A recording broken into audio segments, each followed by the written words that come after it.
Sa G1 Eastern Samar po nakatakdang magpalipas ng gabi si Sarangani Representative Manny Pacquiao sa kanyang unang araw ng pagbisita sa mga biktima ng bagyong Yolanda sa Visayas. Nakatutok live si Marisol Abduraman. Marisol? Jiggy, eksaktong alas 5:30 nang lumapag ang eroplanong sinasakyan ni pambansang kamao Manny Pacquiao at ang kanyang mga kasama dito sa G1 Airport. Nandito po ang ating bayani na itinuturingan natin para dalawin po ang mga biktima ng bagyong Yolanda sa iba't ibang lugar dito po sa Eastern Visayas. Pero syempre, ang kanyang unang stopover dito po yan sa G1 Eastern Samar.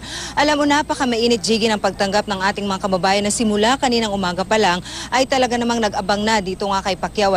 Umaga pa lang kanina talagang mahaba na ang pila at maraming nag-aabang dito sa airport para nga siya ay masilayan. Days before kasi talagang inabangan na nilang pagpunta ng ating pambansang kamao dahil alam nila na dadalawin nga sila dito matapos nga ang kanyang naging fight doon kay Rio sa Amerika. Kanina kasama niyang dumating dito ang kanyang si Chavit Singson, si Levise na we understand sasama rin sa kanyang pag-iikot sa iba't ibang lugar dito sa Eastern Samar. Alam mo, Jiggy, talaga namang nakita natin ang naging reaksyon ng tao talaga namang nung makaharap nila kanina si Manny Pacquiao. Paglapag pa nga lang ng kanilang eroplano ay talaga namang napakalakas ng hiyaw ng mga tao. Akala mo maririnig sila ni Manny Pacquiao na sa loob ng eroplano.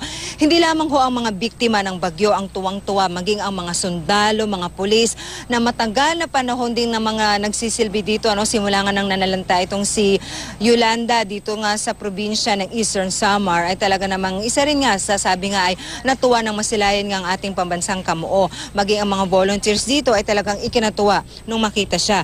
Sakay sina Pacquiao ng 30-seater na charter plane para mamahagi ng mga relief goods. Pero bukod sa relief goods, Jiggy, mamamahagi rin po sila ng Biblia. Dito na siya magpapalipas na magdamag at gaya ng sinabi ni Pacquiao noong mga nakaraang araw, sa tent siya matutulog at sasamahan niya mismo ang mga evacuee na hanggang ngayon ay sa tent pa rin po natutulog. Bukas naman, bibisita si Pacquiao sa Tacloban at sa Lunes ay nakatakda siyang magtungo sa Ormoc at Martes babalik na siya ng General Santos. Pero bago siya umalis kanina ay nakapiling muna ni Pacquiao ang kanyang mga anak na lumuwas pa galing ng Maynila. Ayon kay Pacquiao, kinongratulate daw siya ng mga ito at maging ang mga ito raw ay tuwang-tuwa sa kanyang naging matagumpay na laban sa Amerika. Narito ang bahagi ng pahayag ni Pacquiao. Dito kami matulog. Sa tent lang, samahan namin yung mga tao. Tutulungan nyo, sabi nga may dala daw po kayong Biblia, babasahan ninyo yung mga tao ngayon. Magsishare lang, makapagbigay ng encouragement sa kanila para hindi talaga sila yung mawala ng pag-asa, magkaroon sila ng encouragement. Bukas Jiggy, kitang-kita natin na before pa yung binabanggit ni Manny Pacquiao na pagbabasa ng mga Biblia para mabigyan sila ng pag-asa.